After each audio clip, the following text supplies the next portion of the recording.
মান্না, নিশ্চয়ই তুই নিজেই কারোর সাথে ঝগড়া বাঁধায় চাকরি ছাড়িয়ে দিয়েছিস না রে? আচ্ছা মান্না, একটা কথা আমার মাথায় ঢোকে না রে। চাকরি করতে গেছিস ভালো কথা, ঠিকভাবে ডিউটি করবি। তোর কি দরকার মানুষের সাথে গন্ডগোল ফাসাদ করা রে?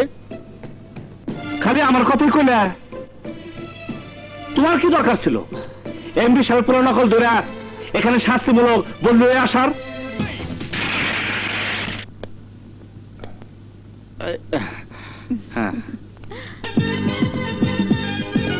Good morning sir.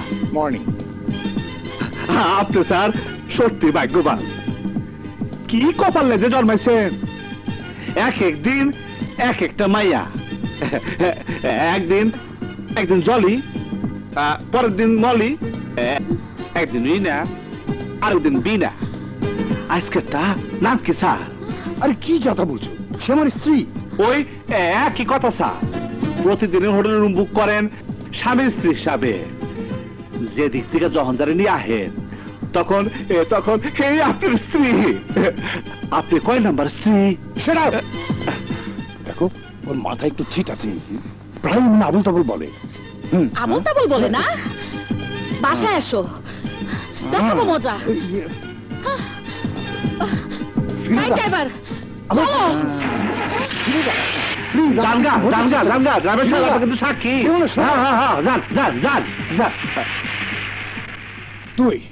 তুই আমাকে শেষ করে দিয়েছিস, তোর জন্য আমার ঘর আজ বরবাদ হয়ে গেল। Manager, manager, manager. কি হয়েছে স্যার? কি হয়নি তাই বলুন।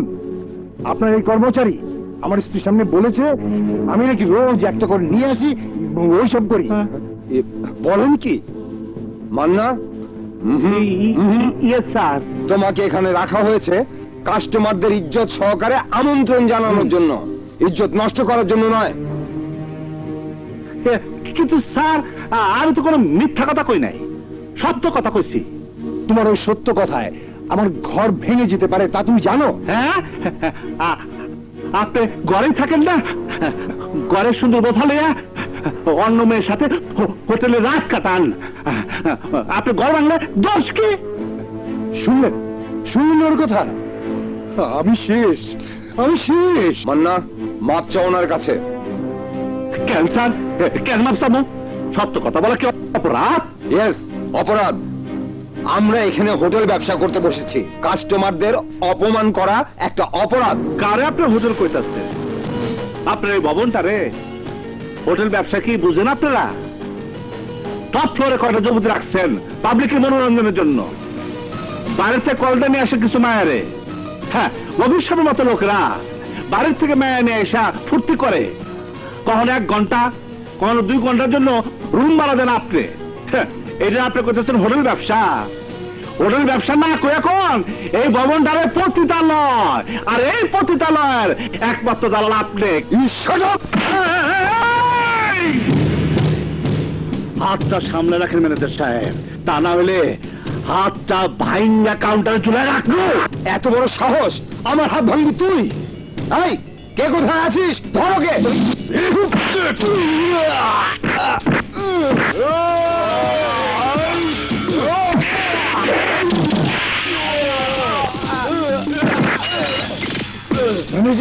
তাড়াতাড়ি পুলিশকে ফোন করুন। পুলিশকে ফোন করলে ফাইসে যাবা তুমি।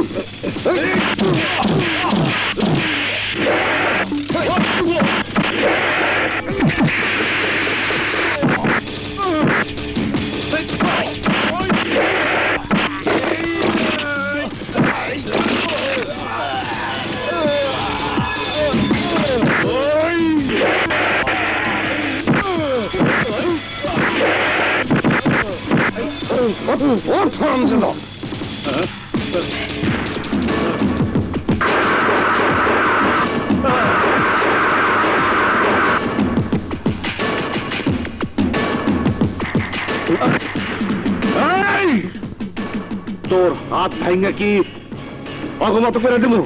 হ্যাঁ, তাইলে অগ হাসপাতালে নিয়ে যা, আর তোর চাকরি আমি নিকুচি করি।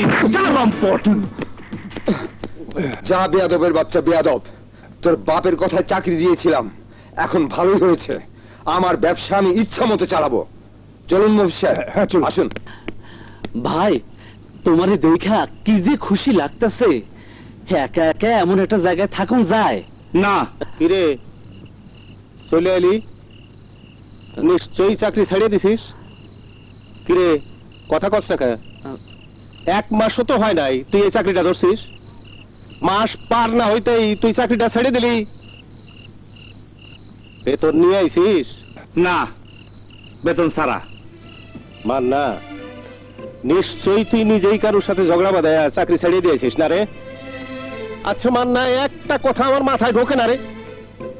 চাকরি করতে গেছিস ভালো কথা, ঠিকভাবে ডিউটি করবি, তোর কি দরকার মানুষের সাথে গন্ডগোল ফাসাদ করা রে? খালি আমার কথাই কইলে, তোমার কি দরকার ছিল এমডি সাহেব পুরো নকল ধরে এখানে শাস্তিমূলক বদলে আসার? কিসের সাথে কি মিলে? ওটা তো আমার কর্তব্য, আমি একজন শিক্ষক, নকল ধরা আমার ডিউটি। আমারও ডিউটি অন্যের প্রতিবাদ করা। তোমরা থামো তো।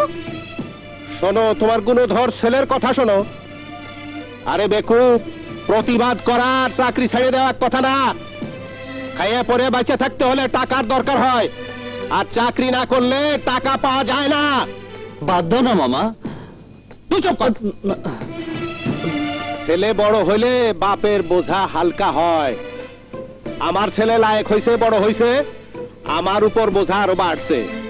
আহা, ছেলেটা জার্নি করে এসেছে, ঘরেই ঢুকলো না, আর তুমি বকাবকি শুরু করে দিলে। তুমি তোমার পোলারে নিয়ে নাচো নাচো নাচো।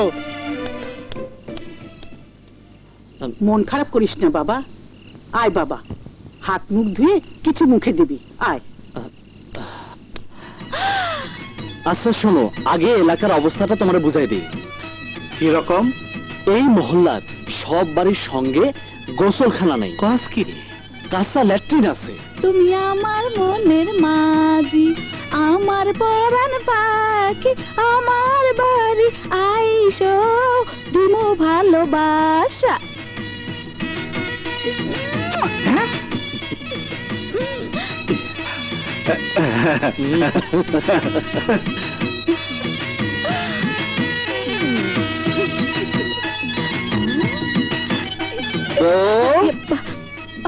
বাইরে বেশ ঠান্ডা, এভাবে বাইরে দাঁড়িয়ে থাকলে ঠান্ডা লাগবে তো। চলো চলো চলো চলো, ঘরে চলো চলো। আছো আছো আছো আছো আছো, চলো না চলো। কেসটা কি? বুইরা বেটার জোয়ান বউ। কইলা কত? মাইয়াটার বাপ ছিল খুব গরিব, দেনার দেয় জর্জরিত। অনেক টাকার বিনিময়ে ওই বুড়ার লগে বিয়া দিছে। এখন মাইয়াটা সুযোগ পাইলে বারান্দায় এসে খাড়ায়, আশেপাশে কোনো জোয়ান পোলা দেখলে মিষ্টি মিষ্টি হাসে, ইশারা করে। বুঝবার পারছে। আর বলা বলি করে লাভ নাই। দোতলা একটা ঘর আছে, ওইখানে আমাকে থাকার ব্যবস্থা হয়েছে। চলো ঘরে চলো চলো।